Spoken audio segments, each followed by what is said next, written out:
से बात कर रहे थे, हमने कहा डीसी साहब ये आवारा पशु जो है ये खेती खा गए किसानों की और इनका कोई प्रबंध करो।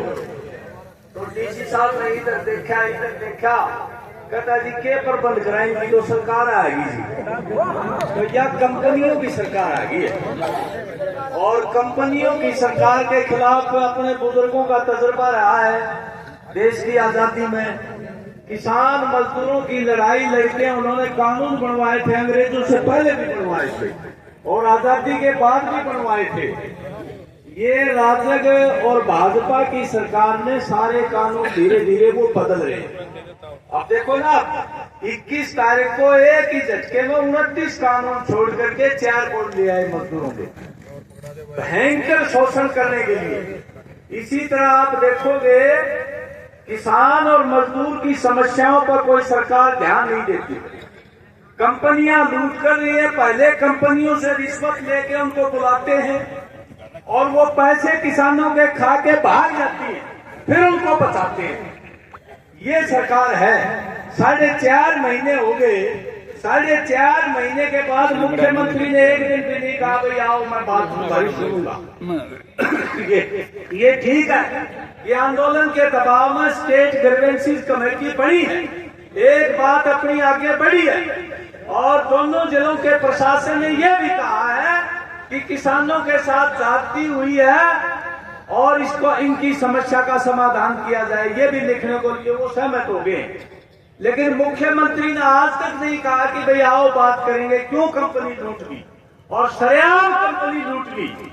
इसका मतलब यह है कि कंपनी अपने लेवल पर नहीं लूट गई, उसमें हिस्सेदारी है। तो इसलिए किसान साथियों अभी देखो ना, ट्रैक्टर का रजिस्ट्रेशन 1000 रुपए था, 10,076 रुपए कर दिया रजिस्ट्रेशन, 485। अब देखिए लगातार किसानों को मजदूरों को लूटने का प्रबंध कर लिया है। हमारी जो लड़ाई है वो लड़ाई और तेज करनी पड़ेगी। मोदी सरकार तानाशाही की तरफ बढ़ रही है, ब्यूरोक्रेसी का राज होगा, तानाशाह शासन बैठ के देश में। इस लड़ाई को और मजबूती के साथ लड़ना पड़ेगा और हमारी एकता भी बनानी पड़ेगी। अगर एकता नहीं हुई मजदूर किसान की, क्योंकि मजदूर किसान का शोषण कॉरपोरेट घरानों ने तेज कर दिया है और इस शोषण के खिलाफ हम लोग लड़ते हैं, इकट्ठे होते हैं, ताकत बनाते हैं, तो ये फूट डालने का काम करते हैं। सांप्रदायिक ताकतें और जाति और धर्म पर हमें बांट देते हैं।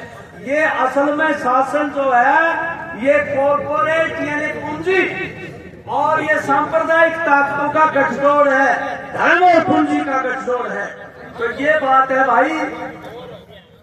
अब प्रशासन ने कहा है कि भाई डीसी साहब ने कहा कि भाई हम आपको एडीसी साहब को भेजेंगे, एडीसी साहब आएंगे, वो अभी तक की जो कार्रवाई है वो कार्रवाई जो है रखेंगे और आप लोग जो है सुनेंगे, जो भी कमेटी फैसला लेगी, क्योंकि आने वाले टाइम में हमारा दबाव बराबर रखना पड़ेगा। अभी तक जो कमेटी बनी है वो आपके दबाव से बनी है, अगर आगे भी दबाव नहीं रखा तो ये बात करने वाली नहीं है। लगातार आंदोलन को तेज करना पड़ेगा, इसके रूप बदलने पड़ेंगे और जनता के बीच में जाकर के इकट्ठे होकर के सरकार और प्रशासन को मजबूत करना पड़ेगा। तो इसलिए मैं कहना चाहता हूं भाई इकट्ठे रहो, मजबूत